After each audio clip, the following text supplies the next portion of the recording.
Students let's move in next question number 9. Choose the right option. इसमें option choose करने हैं. I think आप लोगों ने कर लिया होगा, फिर भी मैं एक बार आपको बता देती हूँ. Number A it was very easy for Karthikeyan to become a Formula 1 driver because यह बहुत ही आसान था कार्तिकेयन के लिए एक फार्मूला 1 ड्राइवर बनना, क्योंकि his father was a racing driver. उनके पिता रेसिंग ड्राइवर थे, इसलिए कि he studies at Stains Anglo Indian higher school. वो Stains Anglo Indian higher school में पढ़ते थे, इसलिए. या फिर number 3, his father sent him to the famous Elf Winfield racing school and his desire to succeed. इसलिए क्या कहते हैं, ये कार्तिकेयन के लिए फार्मूला 1 ड्राइवर बनना आसान था, क्योंकि उनके फादर ने famous Elf Winfield racing school में उनके डिज़ायर को कंप्लीट करने के लिए, सक्सेसफुल बनाने के लिए भेजा था. सो ऑब्वियसली नंबर 3 क्या होगा, आंसर क्या होगा, उनके फादर ने उन्हें एल्फ विनफील्ड रेसिंग स्कूल में भेजा था, इसलिए उनको कार्तिकेयन को फार्मूला 1 ड्राइवर बनना आसान था ना. Clear. Next, number B. Formula 1 racers have to be absolutely fit because जो फार्मूला 1 रेसर्स होते हैं उनको बिल्कुल पूरी तरह से फिट होना जरूरी होता है, क्योंकि it is one of the toughest car races in the world, क्योंकि यह वर्ल्ड का सबसे टफेस्ट कार रेसिंग में से एक है. सेकेंड है it comprises of a series to races called Grand Prix. ये ग्रैंड फिक्स के नाम से जाना जाने वाला एक कंपटीशन का मतलब कॉम्पिटिशन्स की सीरीज है, इसलिए. Number 3 it covers the distance of 300 kilometres in each race. ये 300 किलोमीटर्स को कवर करता है एक रेस में, इसलिए. या फिर पूरे में. तो ऑब्वियसली तीनों रीजन है. एक फार्मूला 1 रेसर को एक फिट पूरी तरह फिट रहने के लिए ज़रूरी है, क्योंकि ये एक टफेस्ट कार रेस है, ये भी ज़रूरी है. वो एक कारों का सीरीज़ है जिसे ग्रैंड प्रिक्स के नाम से जाना था, ये भी रीज़न है. और ये 300 किलोमीटर की हर एक रेस में क्या कहते हैं, पूरे कवर करता है, डिस्टेंस को कवर करता है, इसलिए number 4 will be your right answer. So क्या होगा, ऑल दी अबव. तीनों जो है पूरे ये सही है. Okay, so let's move in next page number 23. Question number 10. Question number 10 में क्या है, से whether the following statement are true और फॉल्स. जो बताइए कि कौन से स्टेटमेंट ट्रू है और कौन से फॉल्स है, कौन से सही है कौन से गलत है, ये बताना है. ठीक है.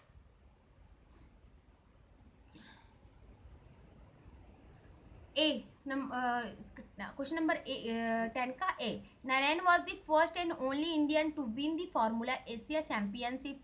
नारायण पहले और सिर्फ इकलौते इंडियन हैं जो कि फार्मूला एशिया चैंपियनशिप जीते. So this is a true statement, ये सही बात है ना. So here you have to write T. Next B. His trainer plan a fitness program especially to suit him and his sport. इसके trainer उनको plan करते थे उनके फिटनेस प्रोग्राम को स्पेशली उनके सूट के लिए अकॉर्डिंग, उनके स्पोर्ट्स के अकॉर्डिंग. सो ना, दिस इज नॉट ट्रू. वो तो अपने खुद ही रखते थे ना. So this statement will be false. So you have to write here F. Clear. Number C. F1 and Grand Prix are different type of car races. F1 और grand prix अलग अलग कार रेसिंग है.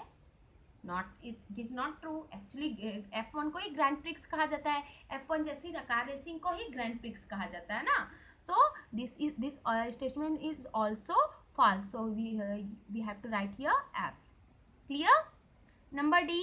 Narayan was only 15 when he trained to be a racing car driver. Narayan केवल 15 साल के थे जब उन्हें ट्रेन किया गया रेसिंग कार ड्राइवर बनने के लिए. So this is a true statement. So ये सच बात है. यहाँ लिखेंगे T. Clear. Number E. F1 is full of adventure fame and money.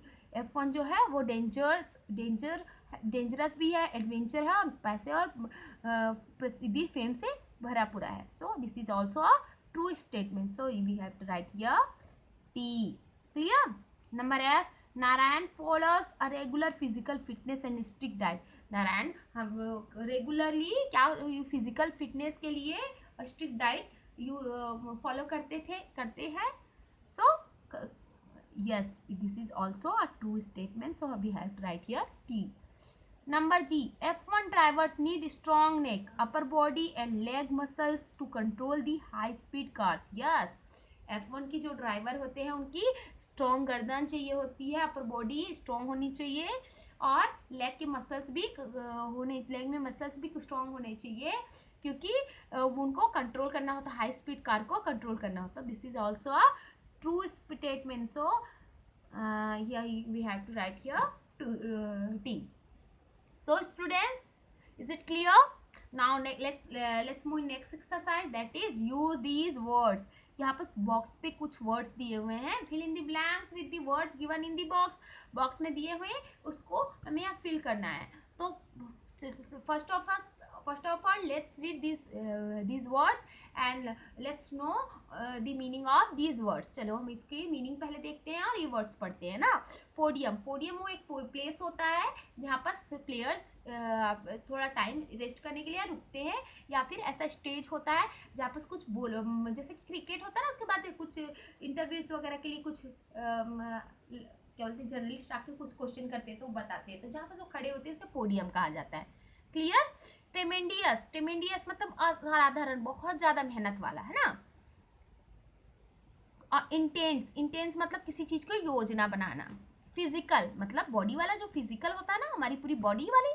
और नेक्स्ट प्रोफेशन मतलब जिसको हम अपने काम की तरह इस्तेमाल करें, उसे प्रोफेशन कहते हैं. आइडियल को तो आप आइडल में समझते हैं ना. आइडल मीन्स जो हमारे लिए क्या हो, एक मतलब आदर्श हो, हमारा आदर्श. ठीक है. सो लेट्स मूव. क्वेश्चन हम सेंटेंस पढ़ते हैं और इसके अकॉर्डिंग हम फिल करते हैं. तो first let's start. The Indian women weight lifter Karnam Malleswari is a national blank. तो कहते हैं जो Indian women weight lifter Karnam Malleswari है वो नेशनल क्या है, आइडल है. क्या है वो, आइडल. तो first here we have to write idol, IDOL, idol. Clear? She is the first Indian women to win the Olympic medal. ये पहली इंडियन वुमेन है जिन्होंने ओलंपिक मेडल जीता. Clear? She said that she put in blank hard work to overcome all her problems. उसने क्या बोला, वो कहती हैं, उन्होंने कहा कि उन्होंने क्या किया, उन्होंने रखा हार्ड वर्क. कैसा हार्ड वर्क उन्होंने किया होगा, असाधारण हार्ड वर्क किया होगा, है ना. कैसा हार्ड वर्क किया होगा, असाधारण मीन्स ट्रेमेंडियस. तो यहाँ पर क्या होगा,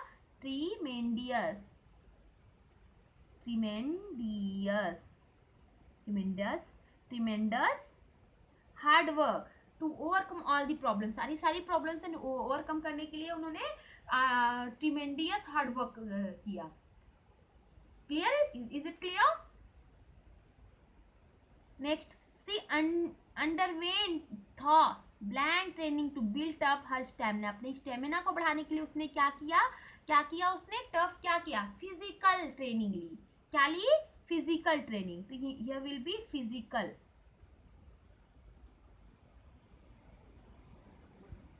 अपनी शारीरिक जो है ना ट्रेनिंग ली उन्होंने अपनी स्टैमिना को बढ़ाने के लिए. स्टैमिना समझते हैं ना, किसी भी चीज के काम करने की क्षमता को स्टैमिना कहते हैं.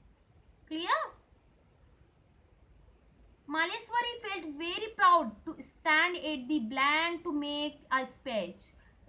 अब स्पीच देने की बात करें, मालेश्वरी बहुत ही प्राउड महसूस करी, गर्व महसूस करी जब उन्होंने खड़े हुए टू मेक अ स्पीच देने के लिए. तो कहाँ खड़ी होंगी, ऑब्वियसली पोडियम में. तो यहाँ पर क्या लिखेंगे, पोडियम.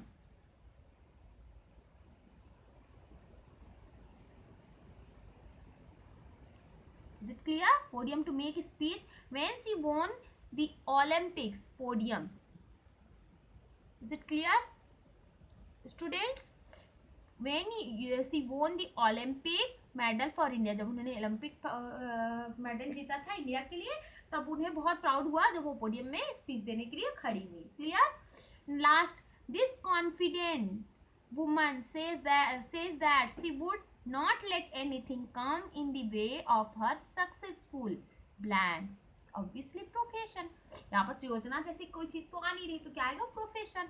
तो ये कॉन्फिडेंस वुमेन कहती है कि उन्होंने कभी भी कोई चीज को अपने सक्सेसफुल प्रोफेशन के बीच में नहीं आने दिया। तो क्या आएगा यहाँ पर, प्रोफेशन,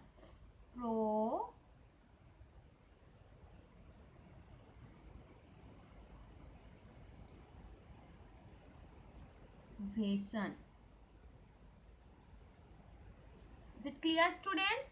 ये सारे वर्ड्स हैं जो कि आपको अपनी बुक में कंप्लीट करने हैं। So now this is turn to listening. Listening verb. Here is given 3 words. Actually यहाँ पास ना 3 words है, मैं उसे प्रोनाउंसिएट करने जा रही हूँ। और थोड़ा देखिए लगते सेम है पर थोड़ा सा इनका प्रोनाउंसिएशन डिफरेंट है। जस्ट लाइक कंपटीशन है ना, कम्पटीट। तो आप लोग देखें कंपटीशन, कंपटीशन तो टी में ज़्यादा हम लोग को स्ट्रेस देना है ना, कंपटीशन, कंपटीशन टी में स्ट्रेस देना है, टी को ऐसा खींचना है। बोलिए कंपटीशन, कंपटीशन, टीशन, ओके, कंपटीशन, टीशन, क्लियर। और नेक्स्ट इज कॉम्पिटिट। तो इसमें कॉम्पिटिट में पी पे स्ट्रेस देना है और आई का सिंबल, पी कैसा आई जैसा निकले, पी ई, पी पे ना ज़्यादा खींचना है, जैसे हम टी को खींचे ना, कॉम्पिटिशन, तो ऐसे कम्पीट, कम्पीट, पीट, पी को खींचेंगे। सो अभी समझ आ गया आपको, कॉम्पिटिशन में टी को स्ट्रेस देंगे और कम्पीट में पी को, पी है ना। Next is idol. तो उसमें आइडोल लिखा हुआ, आइडोल पर आइडल लिखते हैं, इसको बोलते हैं आइडल, ठीक है। सो कभी कुछ कुछ वर्ड्स होते हैं जिसके डिफरेंट क्या होते हैं, डिफरेंट प्रोनाउंसिएशन, थोड़ा सा डिफरेंट प्रोनाउंसिएशन होता है। अगर इसे हम केयरफुली थोड़ा सा रीड करेंगे तो क्या होगा, हमें एग्जैक्ट जो साउंड होता है इंग्लिश का, जो भी जो लैंग्वेज का है, वो हमें क्लियर हो जाएगा, है ना। सो नेक्स्ट यहाँ पर कुछ एक बॉक्स पे, हाईलाइटेड बॉक्स पे दिया हुआ है कि 2 वर्ड्स हैं जिनको ना मतलब दिखते एक जैसे हैं, थोड़ा थोड़ा फर्क है, जैसे लाइक कॉम्पिटिटर और कॉम्पिटिटिव। कॉम्पिटिटिव मतलब कंपटीशन करने वाले, और कॉम्पिटिटर मतलब कंपटीशन करने वाले, और कॉम्पिटिटिव मतलब जिसपे कंपटीशन किया जाए, है ना। तो देखो ऑलमोस्ट लास्ट के पास चेंजेस है, बाकी तो फुल सेम है, बट प्रोनाउंसिएशन में अलग है। जो फर्स्ट है ना उसको कैम्पिटिटिव बोलते हैं, कॉम्पिटिटिव नहीं बोलते, कैम्पिटिटिव बोलते हैं, कैम्पिटिटिव, ठीक है। सॉरी कॉम्पिटिटर बोलते हैं, कैम्पिटिटर। एक्चुअली के ए भी क्लियर नहीं होता ना, ओ क्लियर होता है, कॉम्पिटिटर, कॉम्पिटिटर, कॉम्पिटिटर, कॉम्पिटिटर मतलब एक दूसरे से कम्पिटिट करने वाले, है ना, एक दूसरे से प्रतिस्पर्धा करने वाले को कम्पिटिटर बोलते हैं। और जबकि कॉम्पिटिटिव बोलते हैं, इसको क बोलते हैं, इसको क बोलते हैं, क्लियर। फर्स्ट को क बोलेंगे और सेकेंड वाले को क बोलते हैं। So is it clear students? So now next is grammar portion. Grammar portion जैसे कि मैंने आपको बताया गया, grammar portion will be taken by Edwin sir. Edwin sir आप लोग की जल्दी कुछ क्लास शुरू करेंगे जिसमें ग्रामर पोर्शन को क्लियर करवाएंगे। सो स्टूडेंट्स, सो अभी हमें इसे छोड़ना होगा, सो अभी we have to leave it. So let's move in next. After grammar he has given talk time. Talk time means बातचीत। तो ये एक ऐसी चीज़ें हैं जिसको हम एज अ होमवर्क ही कर सकते हैं। Prepare a speech to be given in the class. Actually ये हमारे ऊपर में है, हमें क्या बनना है, कैसे बनना, तो वो तो मैं आपको बता नहीं सकती, है ना। तो ये जो आपको जो बनना वो लिखना होगा, तो this will be your homework. मैं जस्ट आपको एक्सप्लेन कर देती हूँ ना। जैसे prepare a speech to be given in the class, एक क्लास में आपको स्पीच देनी है, तो उसके लिए प्रिपेयर करना। स्पीच जो है वो आपकी बहुत छोटी होनी चाहिए, है ना। तो इसके जो टॉपिक होंगे कि I want to become a, जो भी आप बनना चाहते हैं ना, तो आपकी जो स्पीच होगी वो 2 मिनट से ज़्यादा की नहीं होनी चाहिए। उसमें आपको क्या क्या मेंशन करना है, you want to become what and why, क्या आप बनना चाहते हो और क्यों बनना चाहते हो, है ना। और आपका रोल मॉडल कौन है, और आप इसके लिए कौन कौन से स्टेप ले रहे हैं, और जैसा कि आपके रोल मॉडल ने लिया है। तो ये इस इन्हीं तीन टॉपिक में 3 और 4 टॉपिक है जिसके अंडर में आपको एक स्पीच रेडी करनी है। सो ये आपके इंटरेस्ट की है तो आप ही बना सकते हैं ना, मैम तो अपना बता सकती है। So it will be your homework. So students, this is sufficient for today. We'll meet in our next class, next video. So till then, stay blessed, stay safe.